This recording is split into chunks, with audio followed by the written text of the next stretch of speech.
인간의 불행은 어디서 오는가? 사람이 느끼는 모든 불행은 혼자 있을 수 없는 것에서부터 시작한다. 특히 남의 비위를 맞추기 위해 애써 친하게 지내려고 할 필요가 없다. 결국 그 사람은 자신이 필요한 사람만 찾게 된다. 그것이 사람의 본성이다. 그러므로 내가 남에게 억지로 친하게 지내려고 할 필요가 없다. 따라서 현명한 사람은 타인과의 관계에 연연하여 시간을 낭비하지 않고 한껏 모아둔 정신적 에너지를 내면의 목소리를 듣는 데 쏟는다. 고독을 벗삼는 사람들은 결국 훌륭한 인격의 소유자가 된다. 인생은 고통이요 외로움이다. 인간관계에 연연하며 중요하지 않은 것에 정신과 마음을 빼앗기지 않는 것이 중요하다. 그럴 시간에 자신의 3년 뒤, 아니 1년 뒤 인생을 설계하며 시간을 보내는 것이 훨씬 더 현명하다. 상대방에게 너무 많은 것을 기대하지 말고 받으려고 노력하지도 말아라. 어차피 인간은 혼자다. 사람은 홀로 태어나 홀로 죽는다. 타인의 기준에 지나치게 얽매이거나 상대방에게 잘 보이려고 하지 마라. 남의 시선을 많이 신경 쓰는 사람은 그들의 노예와도 다름없다. 남들이 자신의 가치를 알아주기를 바라지 말고 남이 나를 칭찬을 하거나 비난을 해도 크게 신경 쓰지 마라. 어차피 다 허공에 사라질 말이다. 타인의 시선에 얽매이지 않는 사람만이 진정 행복해질 수 있다. 만약 배신을 당하더라도 다음날 훌훌 털고 일어날 줄 알아야 한다. 세상에는 결국 부모 형제가 아니고서는 모두 배신할 수 있다. 다만 천천히 배신할 뿐이다.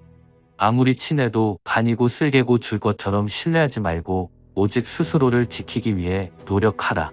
다른 사람의 행동이나 태도에 대해 날카롭게 비판하는 사람들도 있다. 그런 사람들은 대개 자신의 결점은 모르고 남의 행동만 비난하기 쉽다. 설령 그런 이들에게 비판받더라도 노여워하지 말고 실망하지도 않는 게 좋다. 남을 험담하고자 하는 건 사람의 본능이자 본성이다. 삶은 괴로움의 연속이다. 삶이 항상 기쁠 것이라고 기대하는가? 행복이란 건 짧고 스쳐 지나가는 순간에만 느낄 수 있는 것이다. 행복과 쾌락만 쫓아가다 보면 평생 행복이라는 걸 즐길 수가 없게 된다. 삶에는 고통과 불안함이 존재할 수밖에 없음을 받아들여라. 인생의 고난은 평생 동반될 수밖에 없는 것이다. 인간은 기본적으로 혼자 살아가고 혼자 고난을 이겨내고 혼자 죽어가는 존재다. 우리가 종종 혼자 있을 때 편안함을 느끼는 것도 바로 그런 이유에서다. 외로움과 고독의 차이를 알고 있는가? 외로움은 혼자 있을 때의 고통을 나타내는 단어인 반면 고독은 혼자 있을 때의 순간이 인간에게 편안하다는 것을 나타내기 위한 단어다. 사람은 다른 사람의 시선을 신경 쓰며 타인처럼 살기 위해 인생의 4분의 3을 잃어버린다. 인간은 타인에게서 자유로워지는 연습이 필요하다. 그것도 꾸준히 필요하다. 남의 시선을 중요하게 여기는 습관은 굳어지면 굳어질수록 삶은 그만큼 해롭고 불리해진다. 우리의 거의 모든 고뇌와 번뇌는 다른 사람이 나를 어떻게 생각할까 하는 걱정에서 비롯된다. 남의 눈을 의식하는 순간 고요했던 기분은 흐트러지고 불안이 나를 지배하기 시작한다. 내 행복의 기준이 갑자기 남에 의해 좌지우지되는 순간이다. 칭찬을 받으면 가볍게 넘기고 비판을 받아도 가볍게 넘겨라. 칭찬은 바람 불면 흩어지는 한낮 구름과 같은 것일 수도 있다. 비판은 사고방식이 천박하거나 소견이 좁고 생각이 빈약한 사람이 한 것일 수도 있기 때문이다. 남들을 신경 쓰지 않고 남들이 알아주는 걸 개의치 않으며 사는 사람은 늘 행복하다. 남들의 시선을 계속 의식하는 사람들은 다른 이들의 노예일 뿐이다. 노예는 늘 주인에게 속박되어 있고 그의 눈치를 살피고 명령에 따라 살아간다. 타인의 기준이 중요하다면 결국 그들의 노예일 뿐이다. 아무도 강요하지 않았는데 스스로 족쇄를 차고 노예를 자처하는 셈이다. 하루빨리 남들의 시선에서 벗어나 혼자가 되어라. 행복하기 위해서는 진정한 자아와 남의 눈에 비친 자신을 확실히 구분해야 한다. 결국 인간의 행복은 얼마나 홀로 잘 견딜 수 있는가에 달려 있다. 혼자 있는 시간에 감사하고 시간을 나의 편에 두어라. 고독의 시간에 자신을 더 발전시키고 성장시키려고 노력하라. 그 시간이 나의 미래를 더 밝게 하는 길이다. 남에게 잘 보이려고 애써 보았는가? 그 순간 남이 고마워하고 웃었을지 몰라도 결국 각자의 집으로 가고 나면 기억도 나지 않을 것이다. 그건 타인이 매몰차서 그런 것이 아니다. 인간이란 본디 그런 것이다. 남이 아무리 해줘도 부족하고 자신이 베푼 것은 너무 많았다고 생각하는 존재다. 이런 인간의 본성을 깨닫는다면 남의 평가에 연연하지 않게 된다. 그래서 나의 행복은 타인의 판단에 좌우되지 않아야 하는 법이다. 타인에게서 존경을 받는 삶이 궁극적인 목표라면 그 인생은 안타깝지만 너무나 어리석다고 할 수 있다. 타인의 판단을 너무 중요시하는 것은 지나친 망상이다. 이러한 망상은 우리의 본성에도 뿌리박고 있지만 사회와 문명의 변화 속에서도 생겨났을 것이다. 그러한 망상은 우리의 행위 전체에 엄청난 영향을 미치고 우리의 행복에 해로운 영향을 미친다. 남들이 뭐라고 할 것인가 불안해서 시종일관 사로잡혀 전전긍긍하지 마라. 타인의 시선과 평가로부터 자유로워지면 현인이 될 수 있다. 그럴 시간에 본인의 인생에서 가장 소중한 것은 무엇인가에 대해 끊임없이 고민하라. 작은 종이 앞에 앉아 이러한 질문에 답을 생각해보며 당신의 인생에 대한 명확한 목표를 설정해 보는 것도 좋은 방법이 될 수 있다. 이를 통해 우리의 인생의 근원적인 고통과 외로움을 극복할 수 있는 더 나은 방법들을 찾아낼 수 있게 된다. 강한 사람이란 고독과 외로움을 견뎌내는 사람이다. 그러나 우리는 단지 고독과 외로움을 견뎌내는 것만으로는 충분하지 않다. 더욱 중요한 것은 견디는 것이 아니라 고통 덩어리인 우리 삶 자체를 끌어안는 것이다. 얼룩진 내 인생을 사랑하라.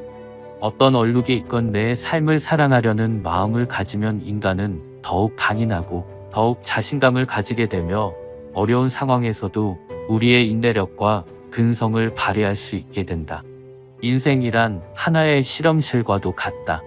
실험실에서 화학 연구가 이루어지듯 인간은 삶이라는 실험실에서 경험을 통해 배우고 성장한다. 언제나 나에게 없는 것만을 생각하고 이를 갈망하는 것은 인간의 본성 중 하나다. 그러나 이러한 태도가 인생을 더욱 비참하게 만든다. 인생을 즐기기 위해서는 현재의 삶을 즐기는 것이 무엇보다 중요하다. 미래에 대한 불확실성은 인간이 직면하는 가장 어려운 문제 중 하나다. 인간이 가장 무서워하고 두려워하는 것이 한치 앞을 볼 수 없는 불확실성이기 때문이다. 고독과 외로움이라는 문제를 극복하기 위해서는 끊임없이 노력해라. 인간은 본디 불행한 존재가 아니라 도전하는 존재다. 그리고 이러한 도전이 인간의 삶을 더욱 풍요롭게 만든다. 따라서 우리는 마지막 실성에 시달리는 것이 아니라 끊임없이 발전하고 도전하는 삶을 살아가야 한다. 절교한 친구와는 화해하지 않는 것이 좋다는 로마의 격언이 있다. 이는 인간의 성격과 개성이 태어날 때부터 결정되기 때문이다. 갖고 태어난 성격은 죽을 때까지 지니게 되며 내재적인 본능에 따라 행동을 하게 된다. 그러므로 한번 절교한 친구와 화해하게 된다면 같은 상황에서 같은 행동을 되풀이하게 될 가능성이 높다. 이를 방지하기 위해서 배신자라고 비난하거나 그때는 그럴 줄 몰랐다고 말하는 것보다는 화해하지 않는 것이 옳다. 고독을 사랑하는 습관을 가져야 한다. 다른 사람들과 다르게 사람들 앞에서 유쾌하고 밝은 사람들은 오히려 고독이 낯설고 두렵기 쉽다. 그러나 그들이 가진 이러한 성향은 타고난 것이다. 나이가 들면서 오히려 그것이 자유롭고 편안한 기분을 갖게 된다.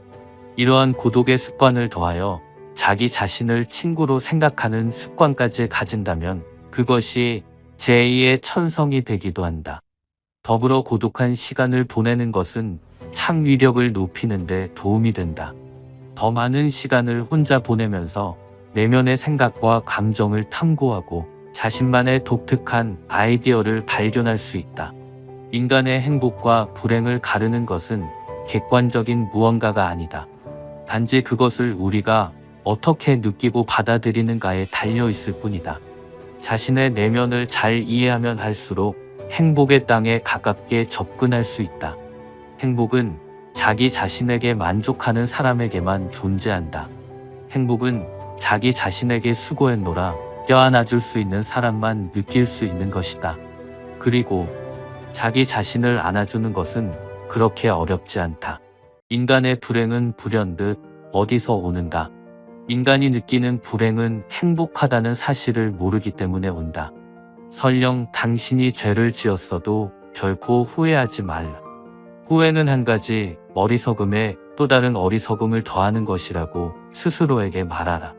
만약 후회할 만한 나쁜 일을 저질렀다면 앞으로는 좋은 일을 하겠노라 다짐하고 끝낼 줄 아는 사람이 행복한 것이다. 사람의 뱃속에는 빈 공간이 있고 마음에도 자연스럽게 놀 수 있는 텅 빈 공간이 있다. 마음에 자연스럽게 놀 수 있는 텅 빈 공간이 없으면 모든 번뇌와 욕구들이 서로 뒤엉켜 싸우게 된다. 사람들이 큰 숲속이나 산속을 좋아하는 이유는 마음속에 빈 공간이 부족하기 때문이다. 대체로 인간은 잔잔한 행복을 길게 만끽하는 경우보다는 어떤 고통에 젖어 있거나 환희에 젖어 있는 경우가 많다. 요즘 우리 사회에 소확행이라는 말이 유행하는 이유도 사실은 작지만 잔잔한 행복을 느끼는 경우가 별로 없다는 반증이다. 사랑이 실종되었으므로 사랑을 부르짖듯이 말이다. 사소한 행복은 큰 노력 없이 자신이 이미 가지고 있는 것 가운데 어떤 것을 용기 있게 선택했을 때 찾아오는 것일지도 모른다. 우리는 우리가 얼마나 행복하다는 사실을 모르기에 불행하다. 행복은 공간적으로나 시간적으로 먼 곳에 있는 것이 아니라는 의미다. 때때로 인간관계 때문에 불행해지는 것은 상대방을 있는 그대로 인정하지 못하기 때문이다. 우리는 미리 거창하게 정해놓은 자신의 목표를 위해 상대를 개조하려고 할 때가 많다. 하지만 이런 태도는 상대를 사랑하는 것이 아니라 우리가 정해놓은 목표를 사랑하는 것이다.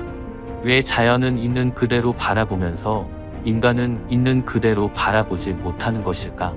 어쩌면 지금 이 순간 이미 있는 것들을 그대로 바라보며 만족하는 것에 행복의 비밀이 숨어 있는 것은 아닐까? 우리가 바라는 것은 사실상 실업 상태다. 일을 하지 않고 살 수 있는 삶을 우리는 희망한다. 바로 그날이 올 때까지 학교를 다니고 일을 하고 돈을 벌며 저축을 하고 또 돈을 빌려 투자를 한다. 어떤 미래의 시기를 위해 지금의 순간을 희생한다. 하지만 지금 이 순간 우리가 계속 바라보고 몰두하게끔 하는 것들이 있다. 흐르는 물, 벽난로 속 타오르는 불꽃과 창문을 넘어 귓가를 스치는 바람과 비가 온 다음이면 보이는 뒷산, 그리고 푸르른 하늘, 아침에 찾아오는 상쾌한 기분같이 이유 없이 찾아오는 행복이 우리에게 은은한 기쁨을 준다. 후회는 바로 이 순간들에 집중하지 못하게 만드는 나쁜 습관이다. 이 순간에 집중한다는 것은 과거에 얽매이거나 미래에 채이지 않는 것을 뜻한다. 현실 그 자체를 충실하게 살고 하루하루를 행복하게 살면 그것이 곧 영원히 행복하게 사는 방법이다. 17세기를 대표하는 네덜란드의 철학자인 스피노자는 이렇게 말했다. 후회는 덕이 아니다. 오히려 어떤 행위를 후회하는 자는 이중으로 비참하거나 무능하다. 그 이유는 처음에는 사악한 욕망에 그 다음에는 슬픔에 전복되기 때문이다. 우리는 우습게도 자신을 노예로 만들면서 자유롭기를 바란다. 활동적인 사람들에게는 차원 높은 활동이 빠져 있다. 이러한 점에서 그들은 태만하다. 활동적인 사람들은 돌이 굴러가듯 기계적인 성격의 우둔함에 따라 굴러간다. 모든 인간은 모든 시대에 그랬던 것처럼 지금도 여전히 노예 아니면 자유인이다. 왜냐하면 하루의 3분의 1을 자신을 위해 쓰지 못하는 모든 자는 노예이기 때문이다. 어린아이는 길을 가도 어디로 가는지 모르고 머물러 있어도 무엇을 해야겠다는 생각이 없으니 사물에 접해 있는 그대로에 순순히 따르고 자연스럽게 그 흐름과 함께한다. 이것이 바로 위생이다. 위생이란 남이 아닌 자기를 위하여 생을 보존하고 몸을 소중하게 간직하는 것을 말한다. 장자에게 어린아이는 일체의 속박을 벗어던진 자유의 상징이고 생명력에 충만한 정신이다. 현대인이 가장 오래 머무는 공간은 가정을 제외하고는 학교와 직장일 것이다. 이 공간들은 나의 삶을 살찌울 수 있는 공간이면서 동시에 나를 속박한다. 니체의 아포리즘에 나온 것과 같이 하루의 3분의 1을 자기 자신을 위해 사용할 수 없다면 그는 노예다. 그런데 그럴 수 있는 사람이 과연 몇 명이나 될까? 장자의 말을 빌리자면 활동적인 사람들에게는 차원 높은 활동이 빠져 있다. 여기서 말하는 차원 높은 활동이란 온전히 나를 위한 사색의 시간을 말한다. 정신 활동은 몸을 움직이는 활동보다 더 활동적으로 이루어져야 한다. 그래야 나를 구속하는 속박에서 벗어날 수 있다.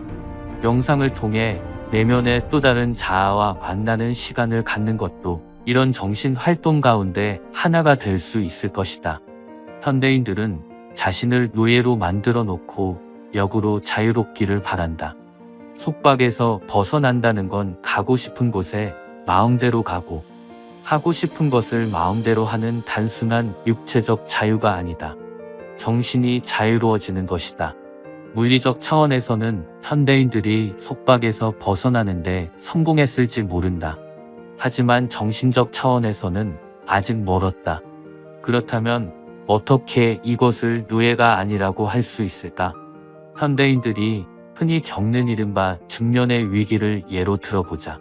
중년의 시기에 접어든 사람들이 우울감에 빠지기 쉬운 이유는 사회적인 지위를 얻기 위해 쏟은 에너지가 그들의 목적이 달성된 이후 흘러갈 발을 못 찾았기 때문이다. 그렇다면 해답은 명백하다. 낡은 가치 대신에 구멍을 메울 새로운 가치를 찾으면 된다. 그것은 물질주의적인 관점을 넘어 개인의 정신적 지평을 확대하는 가치여야 한다.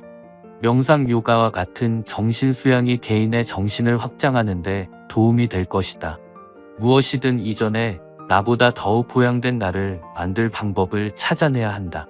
힌두교에는 학생기, 가장기, 삼림기, 유행기라는 인생의 시기가 있다. 학생기에는 힌두교 경전이 스승인 구루에게 베다경전을 공부한다.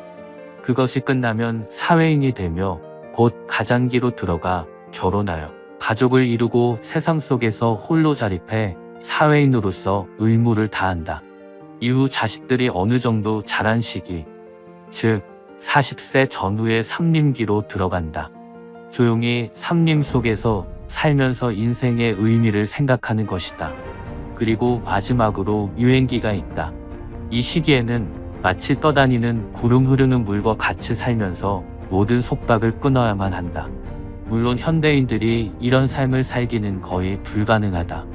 하지만 최소한 중년 이후부터는 자신이 왜 살아가는지 진지하게 사색하면서 내가 진정으로 바라는 삶이 무엇인지 곱씹어봐야 한다. 그리고 내가 갖고 있지 않은 것에 연연하기보단 이미 내가 가지고 있는 것을 뒤돌아보고 만족하는 태도를 지녀야 한다.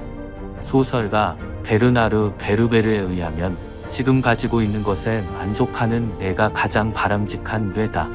즉 자신이 가지고 있지 않은 것에 대해 좌절하지 않는 뇌야말로 좋은 뇌다. 미국 코넬 대학교의 교수인 사회학자 칼 필레먼은 2004년부터 진행한 인류유산 프로젝트에서 총 1,500명 이상의 노인을 대상으로 인터뷰를 진행했다. 삶에 대한 그들의 조언과 지혜를 수집하기 위해서였다. 그는 이런 질문을 던졌다. 당신의 삶을 되돌아봤을 때 가장 후회하는 점은 무엇입니까? 그는 알코올 중독이나 사업 실패 등을 예상했지만 가장 많이 돌아온 답변은 의외의 것이었다. 그것은 바로 너무 걱정하며 살지 말 걸 그랬다였다. 대부분의 노인은 존재하지도 않는 상황에 속박되어 실질적인 고민 대상이 없음에도 걱정에 빠졌던 시간들을 후회했다. 지금 당신의 고민은 무엇인가? 혹시 여전히 속박된 상태에서 고민하고 있는 건 아닌가? 우리는 왜 불행한가? 돈이 없어서, 시간이 없어서, 사랑이 없어서. 사람들이 불행을 느끼는 이유는 다양하겠지만 이를 하나로 묶어 표현하자면 우리는 내가 원하는 삶과 현재의 삶의 괴리에 괴로워한다. 하지만 내가 원하는 삶이라 생각하는 것은 정말로 내가 원하는 것인가? 톨스토이의 소설사람은 무엇으로 사는가 해서 하느님은 대천사 미카엘에게 인간에게서 세 가지를 알아오라고 한다. 그중 두 번째가 사람에게 주어지지 않은 것은 무엇인가이다. 미카엘은 사람에겐 자신에게 무엇이 필요한지를 아는 힘이 주어지지 않았다는 것을 깨닫는다. 우리는 종종 우리가 진짜 원하는 것과 누구나 좋다고 평가하는 것을 혼동한다. 내가 좋은 집에 살고 싶은 이유는 정말로 그 집이 필요하기 때문인가? 그 집에 사는 자신을 부러워하는 타인의 시선이 필요하기 때문인가? 당신이 막상 계획을 짜고 그것을 실천해 보면 이전에 당신이 추상적으로 상상하고 바래왔던 것들 대부분이 사실은 내가 원하는 삶이 아니라 그저 남들이 보기에 좋아 보이는 삶에 불과하다는 것을 깨달을 수 있다. 남들이 정해놓은 기준에 자신의 꿈을 끼워 맞춰서는 진정한 자유를 찾을 수 없다. 진정한 자기가 실종된 삶에서 벗어나 나의 방식대로 떳떳하게 살아갈 것. 장자가 우리에게 주는 자유로운 삶으로의 가르침이다. 당신이 지금까지 무슨 삶을 살아왔던지 상관없다. 오늘을 살아라. 행복은 지금 이 순간에도 당신을 스치고 있다. 그리고 오늘 하루만큼은 걱정으로부터 떨어져 당신이 진정으로 원하던 삶이 무엇인지 생각해보라. 이 하루가 남은 당신의 인생을 바꿔줄 것이다.